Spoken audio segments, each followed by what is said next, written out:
Welcome to cine spot. நான் உங்கள் விஜய் சூர்யா. நித்யா மேனன் இவங்களை தமிழ் சினிமா ஆடியன்ஸ் ரொம்பவே ரசிக்கிறாங்கன்னு தான் சொல்லணும். ஏன் பார்த்தீங்கன்னா இவங்க மற்ற ஆக்ட்ரஸ் மாதிரி வருஷத்துக்கு 3-4 படம்லாம் பண்ணாமல் ரொம்ப செலக்டிவாக ஸ்டோரி செலெக்ஷன் பண்ணுறாங்கன்னு தான் சொல்லணும். ஏன் அப்படி சொல்லுறேன்னா நீங்களே அவங்க நடித்த மூவிஸ்லாம் எடுத்து பாருங்களேன், உங்களுக்கே புரியும். ஓவராலாக இது வரைக்கும் 61 படங்கள் பண்ணியிருக்காங்க. தமிழில் மட்டுமே 12 படங்கள் பண்ணியிருக்காங்க. அந்த 12 படங்கள் பார்த்துடலாமா? வெப்பம், மலினி 22, ஜேகே, காஞ்சனா 2, ஓ காதல் கண்மணி, 24, முடிஞ்சா இவனை புடி, இருமுகன், மெர்சல், சைக்கோ, திருச்சிற்றம்பலம், அடுத்ததாக ரிலீஸ் ஆக இருக்க தலைவன் தலைவி. இந்த படங்களில் அவங்க பண்ண கேரக்டர்ஸ்லாம் ரொம்ப ஸ்ட்ராங்கான கேரக்டர்ஸ் மட்டும் இல்லாமல் அந்த ஸ்டோரி அவங்களுக்கு டிபெண்ட் ஆகியிருக்கிற மாதிரி கதைகளை தான் அவங்க சூஸ் பண்ணுவாங்க.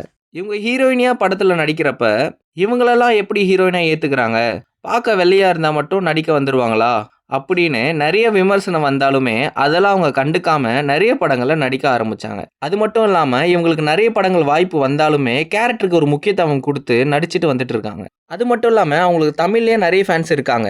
மீடியா அவங்கள எவ்வளோ உருவம் கேலி பண்ணாலுமே அவங்களோட சப்பினஸ் தான் பிடிக்கும். அவங்க அப்படி இருந்தால் தான் க்யூட்டாக இருப்பாங்கன்னு ஃபேன்ஸ் இதுவரை செலிப்ரேட் பண்ணிட்டு வராங்க. அடுத்ததாக ஜூன் 25 ரிலீஸ் ஆக இருக்க தலைவன் தலைவிக்கு அப்புறம் ஒரு பெரிய ஃபேன் பேஸு கிரியேட் ஆகும்னு சோஷியல் மீடியாவில் பேசிட்டு வராங்க. தலைவன் தலைவி படத்துக்காக யாரெல்லாம் வெயிட் பண்ணுறீங்கன்னு கமெண்ட்ல சொல்லுங்கள். அண்ட் நம்ம சேனலை சப்ஸ்கிரைப் பண்ணி சப்போர்ட் பண்ணுங்கள். மீண்டும் இன்னொரு வீடியோவில் சந்திக்கும் வரை சினி ஸ்பாட்டுடன் இணைந்திருங்கள்.